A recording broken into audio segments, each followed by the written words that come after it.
Islam, peace and love. Islam, Happy Holy Day. And gratitude. Happy Holy Day. All right, Brother Seymour Bay, would you please read our divine warning? Islam, Grand Sheikh. First I rise and give praise to the Most High, Father of the universe, the great God Allah.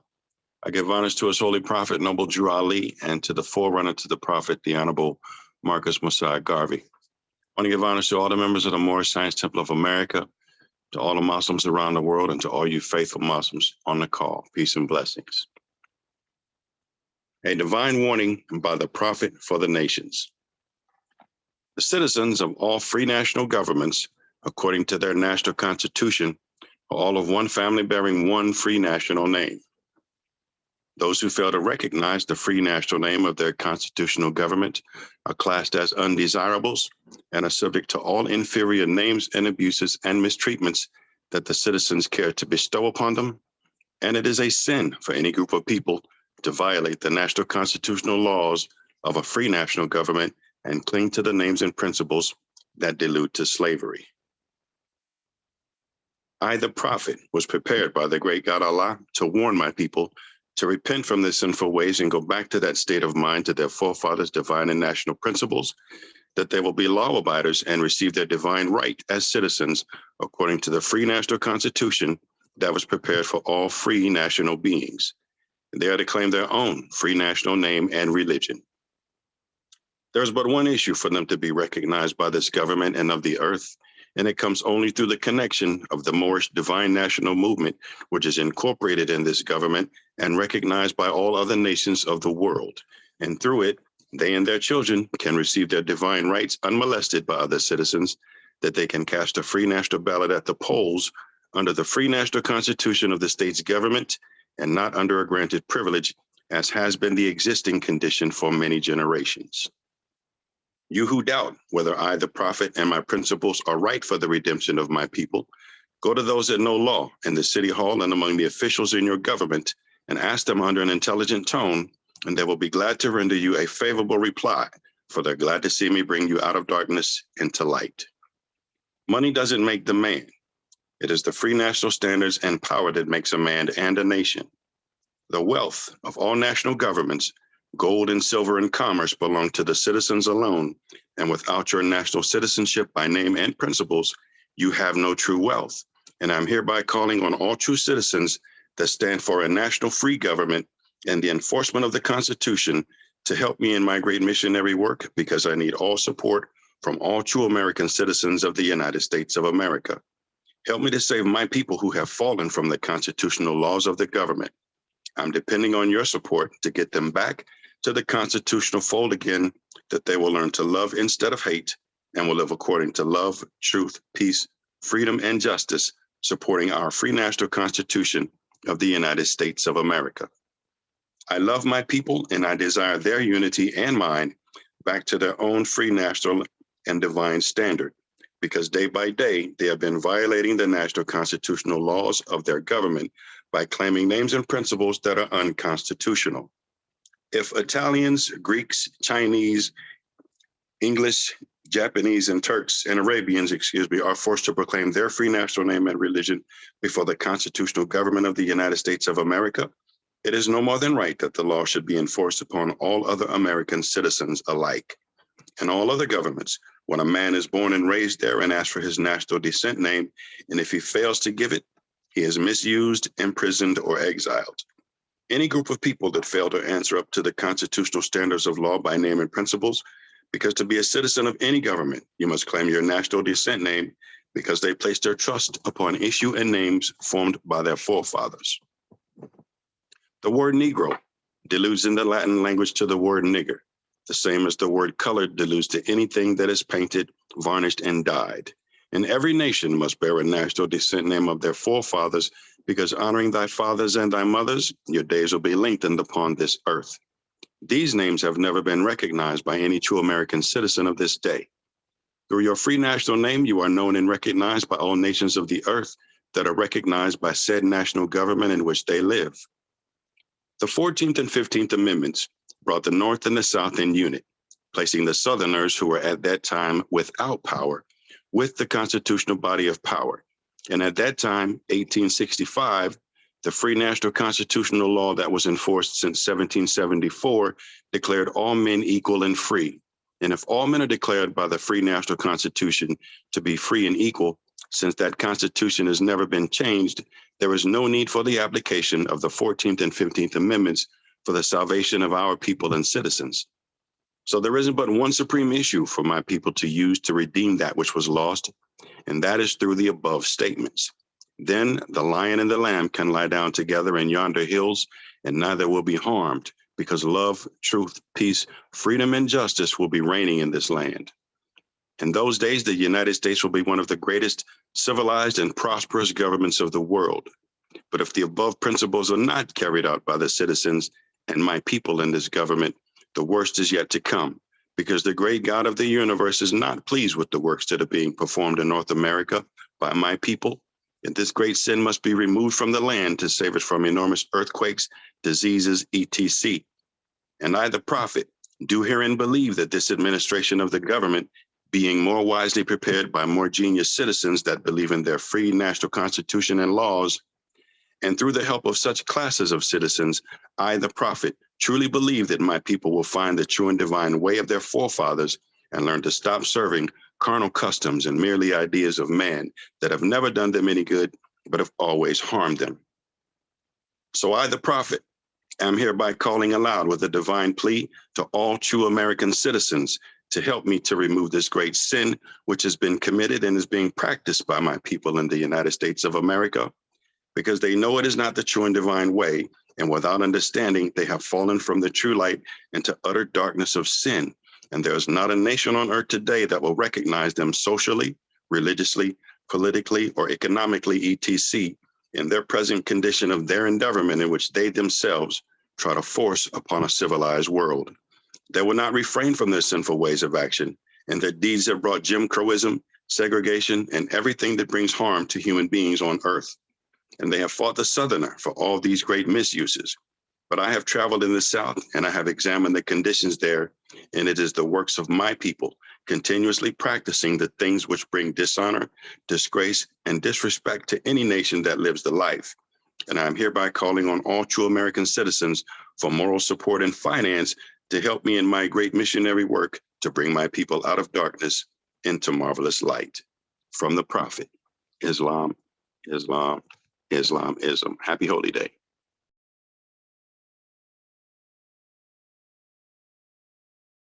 Islamism, brother. Gratitude and happy holy day to you as well. All right, Islam Moors.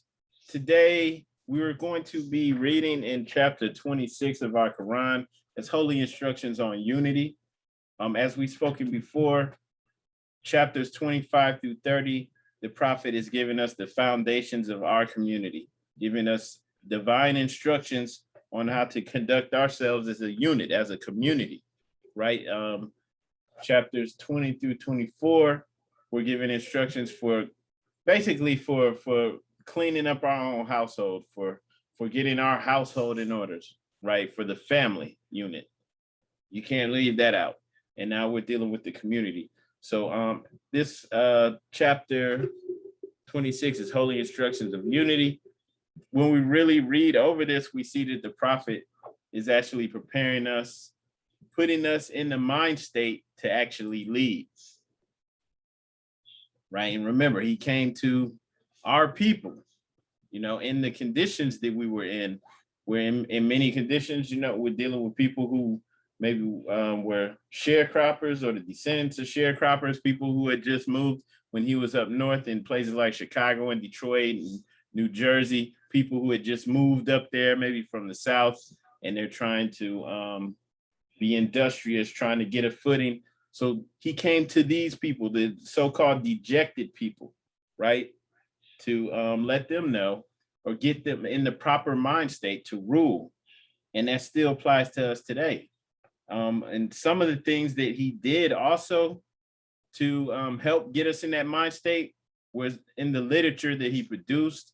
I want to just go over some of this stuff. We're not going to read everything word for word, but you can go and read these on your own in the Moorish literature book. if you don't have the Moorish literature book, if you want to send us an email on the side, we'll send you the PDF for it. Right. Looks like that on the cover. But yeah, if you just send us an email on the side, we can get that to you. But right now, we're going to go to the Industrious Acts of the Muslims. So these are, we're just going to go over two things that the Prophet produced. All right. And it says the Industrious Acts of the Muslims of Northwest and Southwest Africa. So once again, we were being miseducated, like we still are to this day. In the school systems for decades now, they've been teaching our people and everyone, they teach everyone that we started at slavery. Like that's where they start us at. If they're talking about the first Africans to come into the nation, they were slaves. And you better believe anytime they find people that look like us, they're going to tell you that they were slaves, right? That's pretty much it. That's why we even have a movement, right, where our people, so-called African Americans, call themselves ADOS, American Descendants of Slaves, and they're trying to get reparations for that too. Okay, I don't know if that's going to be successful, but that's what they're doing. And so this had to be undone because we don't start as slaves, it's slavery. And so that's a program. And since it took a program to get us into that mind state, it also took a program to get us out of that mind state, to get us to see ourselves as leaders, as rulers. And let me show you this image. That's on the cover of this book, Africans and Native Americans. It's by Professor Jack D. Forbes. Jack D. Forbes lets it be known in that book that the indigenous people here look like us and that they were called Negro, Black, and Moor interchangeably. But that's not why this is up here. All right, the reason why this is up here is because the people on the cover, the three Dons, right? I believe Don is a title of nobility. I could be wrong, so feel free to correct me if I'm wrong, y'all. But I believe Don's a title of nobility. And so you had the three Dons on here, and let me look at this book. What country were they in? Let me see. I'm gonna read you this description. This is in alignment with what we're speaking about. Now there's a short description about those brothers on the cover. Hang on.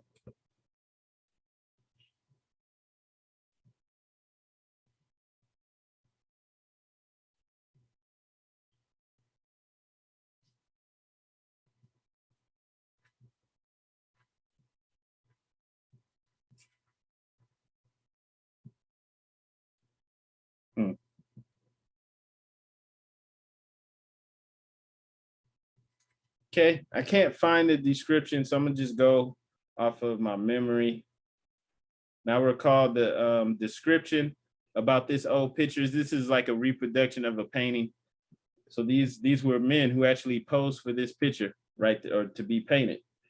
And I remember the description saying that these guys were former slaves who wound up becoming Incan noblemen.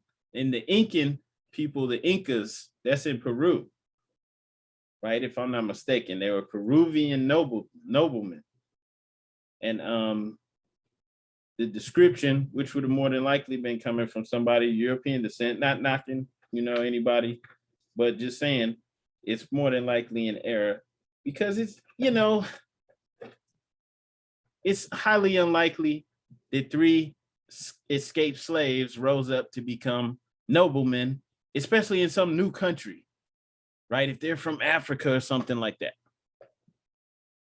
So you see in here, though, they had gold and everything. They have these crests and things around their neck. So they were Incan noblemen. And what we were given is that they were started off as slavery. And so not saying that our, and none of our ancestors suffered slavery. We're all suffering slavery right now. Mental slavery, right? Economic slavery. Okay. But I'm just saying that there's more to it than that. And so the prophet had to undo this programming and let us know that we don't start off at the slave trade. Not saying that didn't happen, just saying that's not where we begin. Because even while that was occurring, our people were in power. Right? While the slave trade was occurring for us, it was also occurring for people of European descent as well, by people that look like us. They don't tell you that though. So going to the Industrious Acts of the Muslims of Northwest and Southwest Africa. It says, these are the Moabites, Hamathites, Canaanites who were driven out of the land of Canaan by Joshua and received permission of the pharaohs of Egypt to settle in that portion of Egypt. In the later years, they formed themselves kingdoms. And then we have a list. The kingdoms are called this day Morocco, Algiers, Tunis, Tripoli, etc. They originated the beauties of the Alhambra, and the Alhambra that should be in Spain, right? The Alhambra is let's look at that real quickly though.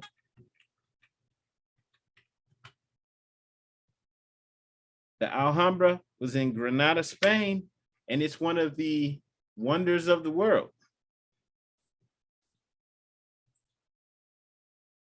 Okay.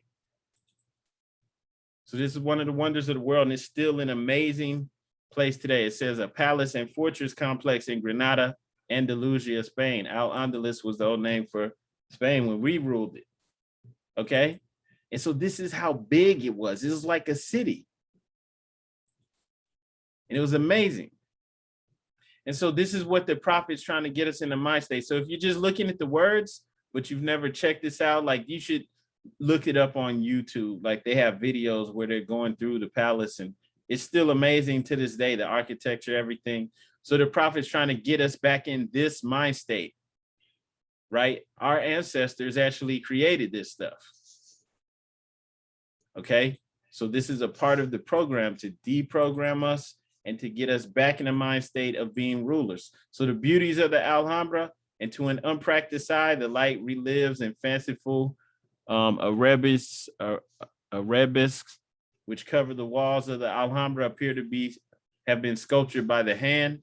And it's going, I'm not going to read the whole thing, but just going in on the intricacy of the patterns and everything. The architecture is amazing. And this was built by our ancestors. Okay, so he's getting us in this mind state for a reason. If you go to the very says by Professor Drew, the Egyptian adept. Now, if you go to the next one, the Moorish leader's historical message to America, now he's letting us know what our aims are, which I also advise everybody to read this as well. I'm not going to read this whole thing, but he's giving us our aims. And this is letting us know, like, okay, not just uplifting fallen humanity, getting more in detail. We're going to correct the economic problems that we have, everything, social, economic, all of that, everything that we're dealing with. But we're not doing it from a position of servitude. We're not doing it as the descendants of slaves. We're not doing it as a people who aren't up to the task. We're doing it as the people who created things that can't be replicated today, right? They don't even know how to create that stuff. So this is why the prophets have, this is why he had to get us into this mind state. He has to undo the programming, get us to see ourselves in our greatness of who we truly are, so we can do great things. All right, and let's go ahead and go to chapter 26.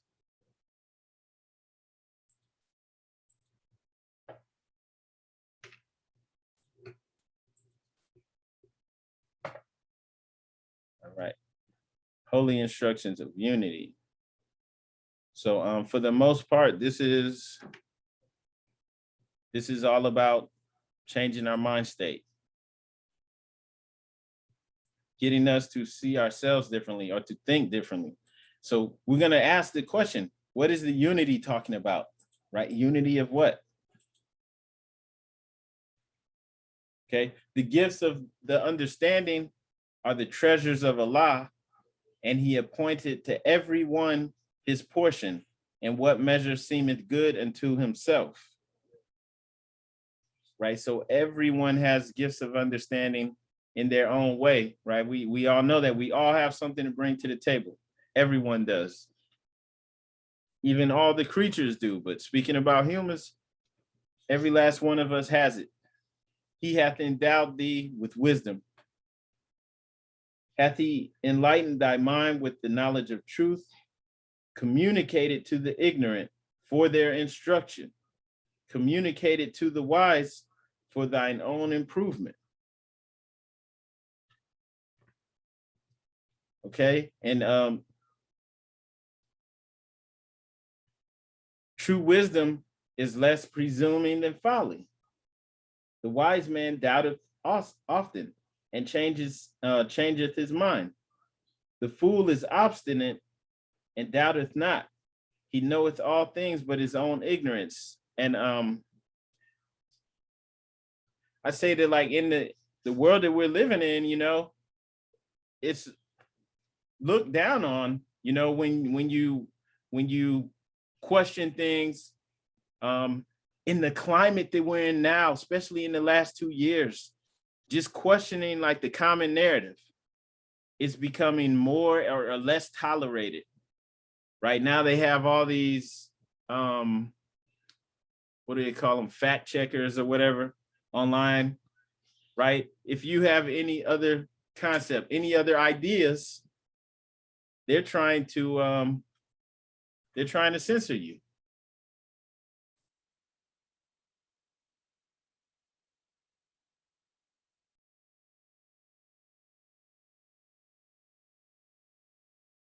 Islam. So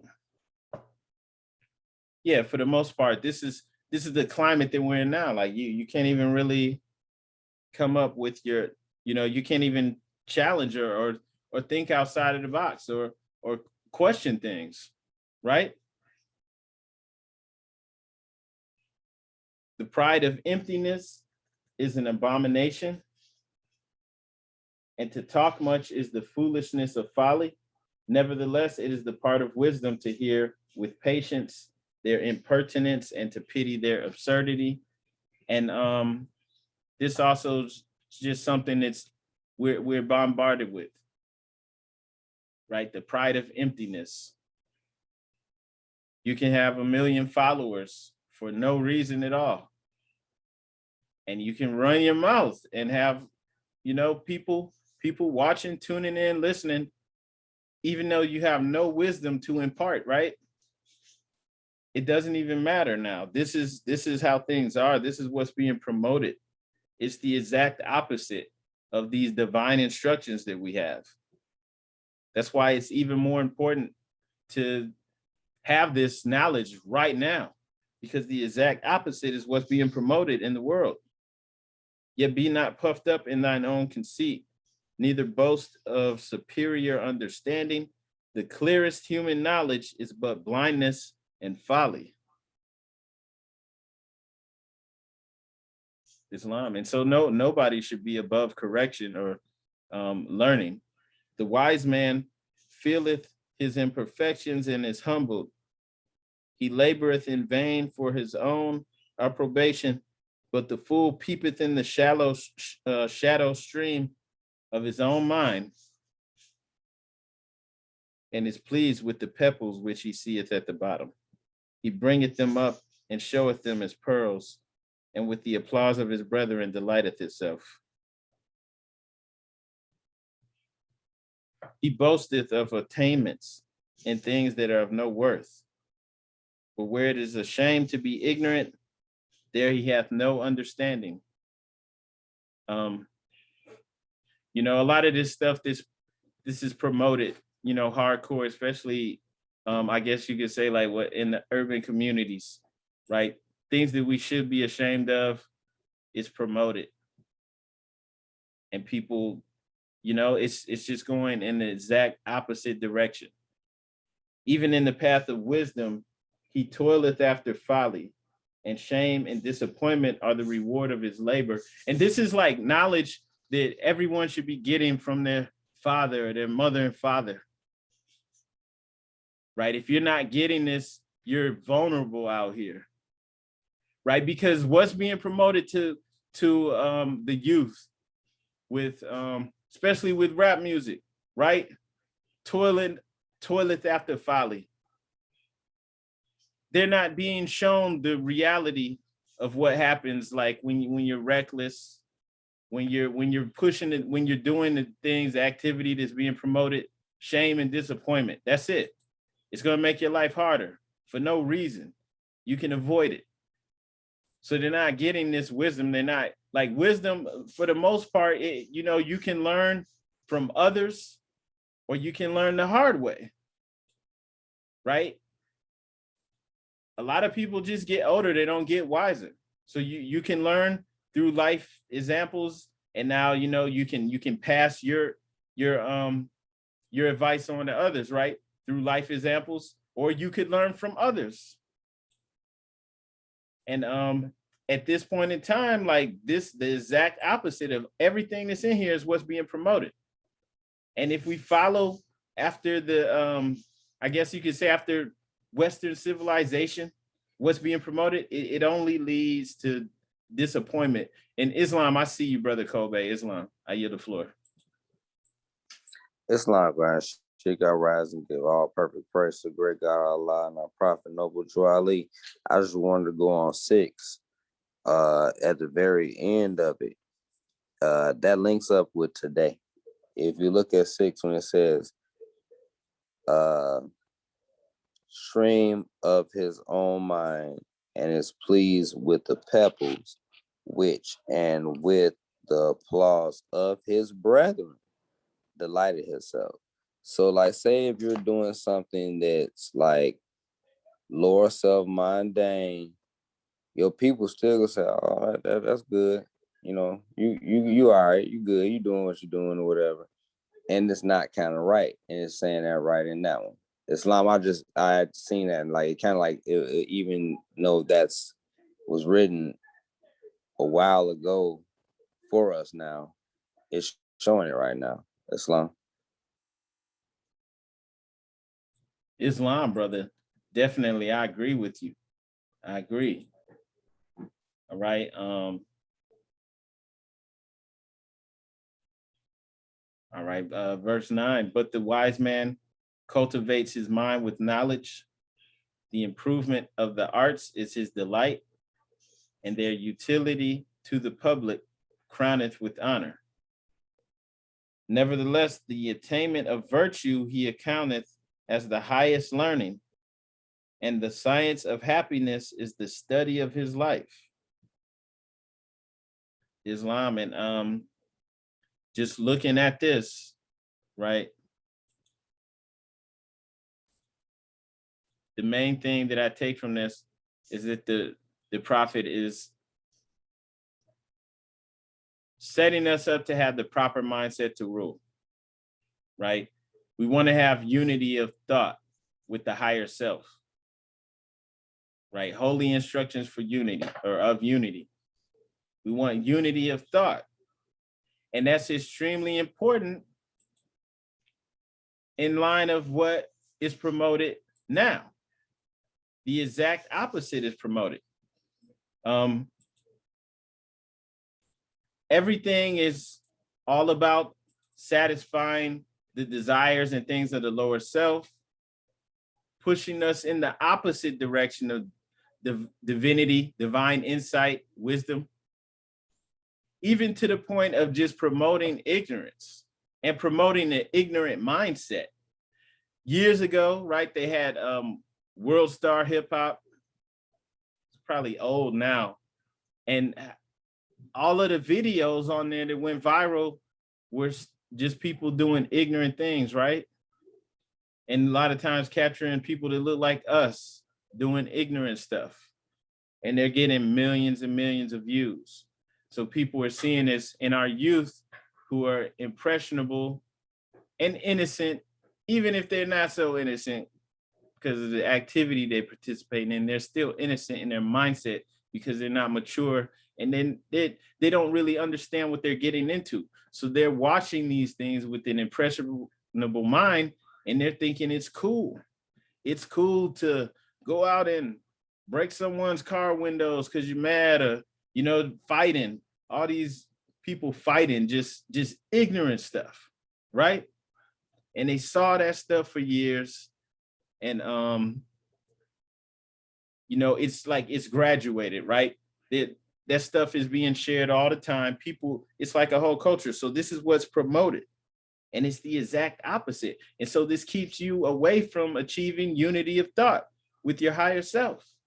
So all of these steps that we're having in this chapter, these are steps to get us to raise our thoughts to a higher frequency, regardless of what's going on around us. And so as Muslims, all the Moors on this call, like we have an extra duty, right? That's on our shoulders to uphold what? Our own thoughts, regardless of what's cool, what our friends think is cool to be ignorant. Everybody likes to do hood rat stuff sometimes, right? Whatever it is that people are doing that makes them attracted to that stuff, we have to remind ourselves that we have a duty to work to lift our own thoughts, to raise our thoughts to a higher vibration. So, when these things are being promoted, the pride of emptiness is an abomination. We must remember that, right? Be puffed up, not in thine own conceit. Neither boast of superior understanding. So we have to raise our thoughts no matter what the situation is. Islam. And that's our job, because nobody else is going to do it. No one's putting a stop to this foolishness. And nobody can stop it except for us. Whether we like it or not, everybody in the world is influenced by us, good or bad. So no one can stop it except for us. So the prophet is giving us these instructions, holy instructions of unity. We're given instructions because we're the only ones that can actually change this thing. We're the only ones that can change the world. No one else is going to do it. Nobody else is going to, turn things around. And that's why we had these. So it's like we're given these instructions. Now go out there and do it. And the first thing we have to do is change ourselves. I definitely advise everyone to go over this, just in a little quiet time and read these instructions again. This is something that we all need to internalize and put into practice, right? So that we can raise our vibrations, and by doing that, then raising the vibrations of those around us. And ultimately, conducting ourselves like this in our community. Why is this being given to us? Because the prophet is setting us up to ruling our own communities, governing ourselves, and then eventually the world, right? But you're not fit for leadership. You're not fit to rule and govern if we can't get this down, because all we'll be doing is repeating what everyone else is doing. And not just everyone else, what we've been doing here in America, right? And all of these things were set up for our destruction. So we have to come into our own ways. We have to return to the ways of our forefathers. In chapter 45,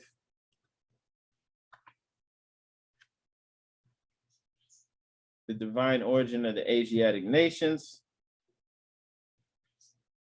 it says, the key of civilization was and is in the hands of the Asiatic nations. The Moorish, who were the ancient Moabites and the founders of the holy city of Mecca. That's in verse 2 in chapter 45. All right. And so the key of civilization was in our hands in the past. That's why the prophet gave us an example of us in our splendor. And it's also in our hands right now, was and is. So even if we don't see ourselves as being that powerful, we are. It was in our hands and it is. We don't like the way the world is right now. It's because we're not right now. Even if we just get a small community of us together that are living right, we will have a huge impact on the world around us. And then it will spread. And as we get stronger and our nation grows and is stronger, we will have an impact on the entire world. Because the key of civilization was and is in our hands. All right. And that's why we're getting these holy instructions so that we can get it right. No one else. Remember that, everybody, I want you all to take this away from this message. No one else is going to get this right. No one else is going to do right. No one else is going to fix this except for us. All right. And that's why these instructions were entrusted to us. Even if the prophet knew that our people at that time in the 1920s weren't going to pull it off, he gave it to us because he knew that eventually we would get right. All right. And Islam, that's all that I had to share on that measure. But if anybody else has anything they'd like to share or any questions, feel free to speak up. And on that, I yield the floor. Islam.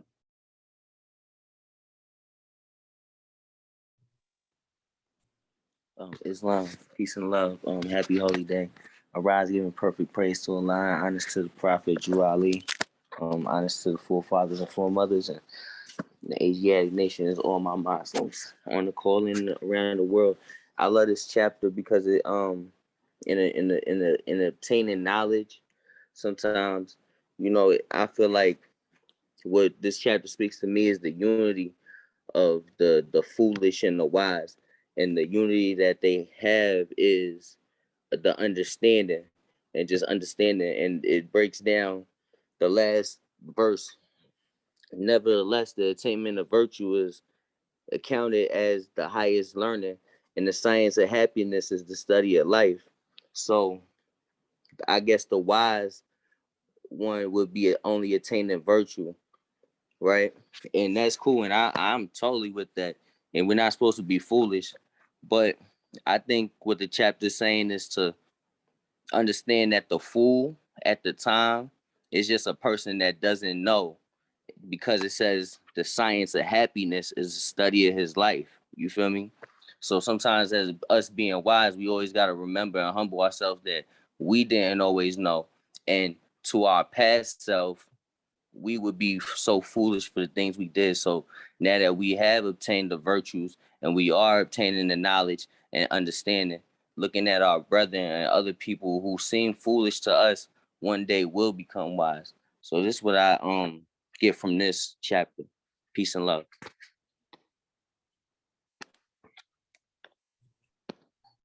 Islam, brother. Peace and love. Yeah, definitely. And one thing that it says in here too, that's like the dominant characteristic of the fool, is that they know everything but their own ignorance. And like you said, we may have all been like that at a point in time, about different things. So none of us are to be walking around here, right, puffed up in conceit, boasting of superior understanding, regardless of what you think that we know. Islam, Sheikh. Also in that same line, it says the clearest human knowledge is but blindness and folly. So Islam. The clearest human knowledge is the fool, because the fool does the foolish things, and us being the wise, we know what not to do because he's foolish. He did it. So okay, that's not gonna work, because that's the science of life. You feel me? Because he's just studying his life. You know what I mean? So it's all the science.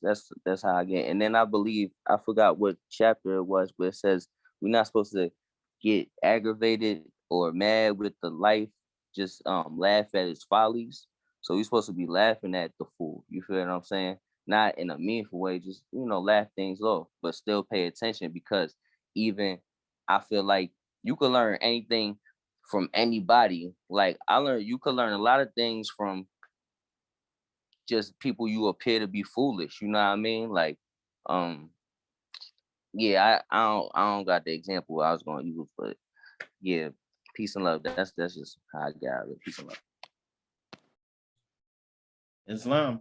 And sometimes, it may not seem nice to say, but sometimes some people are here to make mistakes so that others can learn, just so that you don't go down that route. And a lot of people, learn by watching others. Facts, like crack. I never do crack because I seen other people do crack. It's not gonna work for me, right? That seems foolish.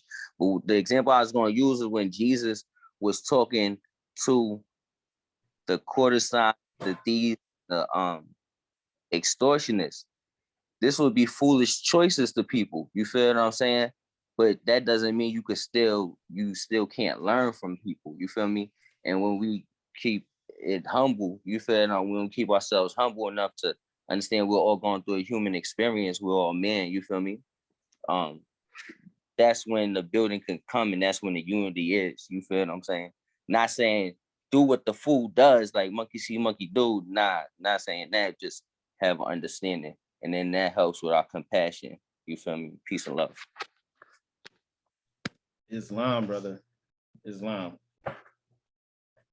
Gratitude. Does anybody else have any questions or anything they would like to share, even if it's not in relation to this chapter?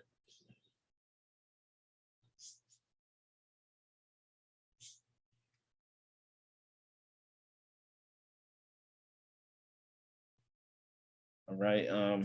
Well, if there's no questions, one thing I just wanted to say, just want to remind everybody is that we are meeting on October 31st, and we will be at the main library, downtown Columbus. The information's up here on the screen, but yeah, we'll be 96 South Grant Avenue, Columbus. And that's Sunday, October 31st from 1 to 4. We'll have a short presentation, and we will also have kind of like a costume ball, right, where everyone comes in their Moorish garb, and we'll have treats, some things for the children, some snacks and things to eat, and that will be Sunday, October 31st.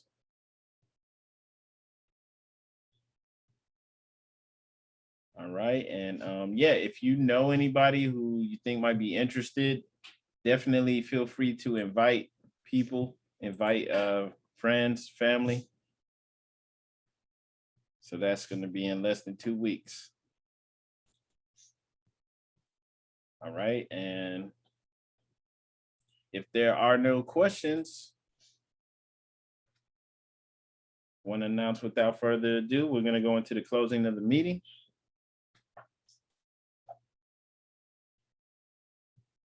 Okay, all meetings are to be open and closed promptly according to the Circle 7 in love, truth, peace, freedom, and justice. We ask that everyone please rise and face the east for the closing prayer.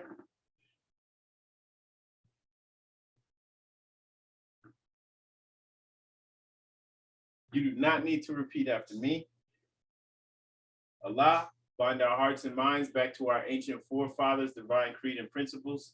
We ask this in thy holy name and the 7 Elohim. Amen. Islam, Islam, Islamism. Happy Holy Day, Moors. This meeting is now adjourned. Happy Holy Day. Holy Day. Happy Holy Day. Peace and love. Love.